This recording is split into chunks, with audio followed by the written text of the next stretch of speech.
Hello everyone, thanks once again for tuning in to the channel. So in this video we are going to be taking a look at the National Defender. This is a figure that's made by Chaos. If you are familiar with this channel, you know that I don't normally review 1/12 scale figures.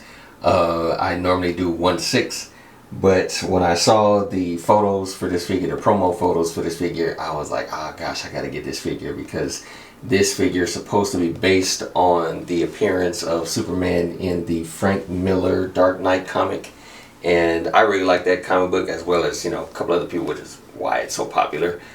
So I wanted to get this guy, and I had mentioned on one of my other videos that I was going to be picking this figure up, and so someone asked me to do a review for the figure, so I'm catering to the comments that we hear, and we're doing a unboxing here.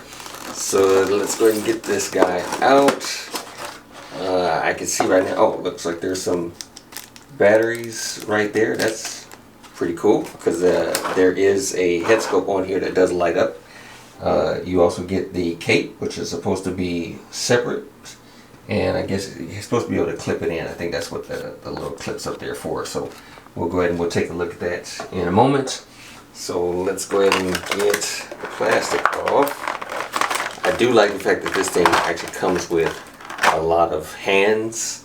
So I have a few 1/12 scale figures, just a few, because like I said, I normally get 1/6, but like I said, I had to get this guy, so that's pretty cool to get all of those hands.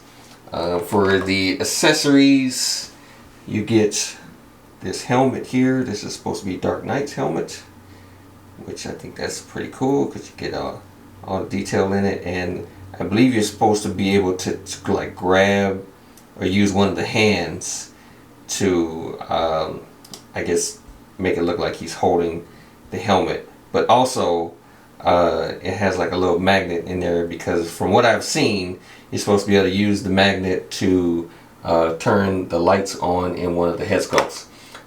So yeah, we'll go ahead and take a look at that. There's also the kryptonite arrow. I believe this is the arrow that was fired by Green Arrow, so it's also pretty cool. I also like the fact that it's pretty flexible, because sometimes you deal with things that are pretty stiff and then it gets broken, and because this is considered a third-party figure, I highly doubt you'll get any kind of replacements if something happens to this. Let's go ahead and just get the guy out. It's the moment of truth here. Oh wow, that looks really, really nice.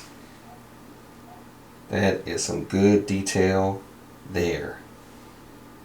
That is super, super nice. So the outfit as well, like the soft fabric. I mean, this is the main reason why I like 1/6 scale figures, because I like dealing with fabric on figures, because I just like to go for the realistic look, and I like the fact that this is no exception. It has a nice soft piece. There is some plastic right here, but I believe this actually, you know, works out better, because sometimes you take figures and you try and pose them, you get photos with them, and when you lift the legs, sometimes if there's like these little pieces here, they kind of get bunched up, and it, you know, kind of messes up a little bit. So this, with being plastic, is able to stay intact with it. I do like the paint job that's done on the boots. That is super nice.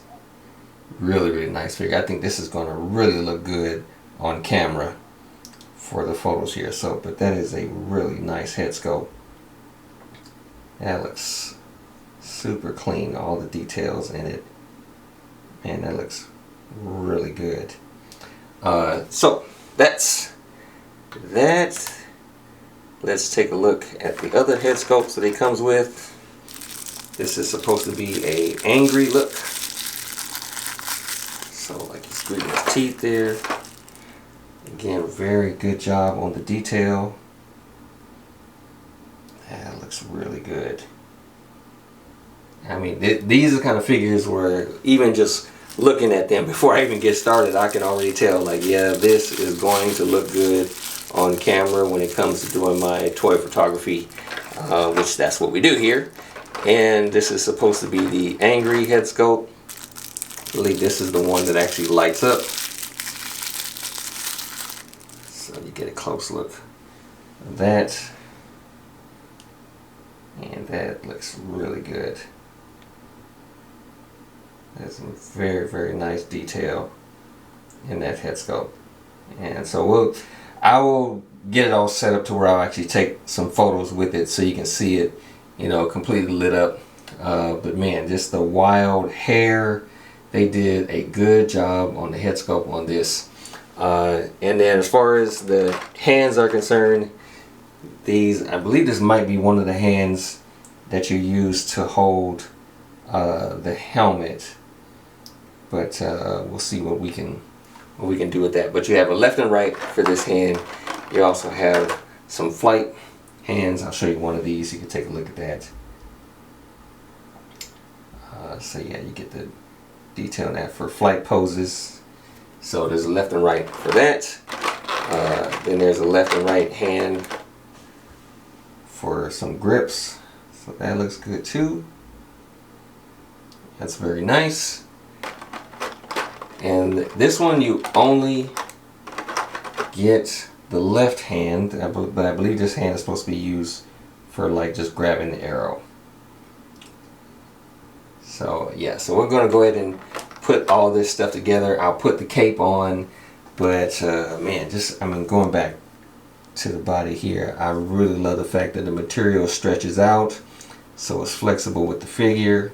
It'll make all the adjustments with it, but man, that is really, really nice detail. And I mean, I was going to say I'm not really a big fan of the gap that's in the back here, but you can make an adjustment and it'll look okay.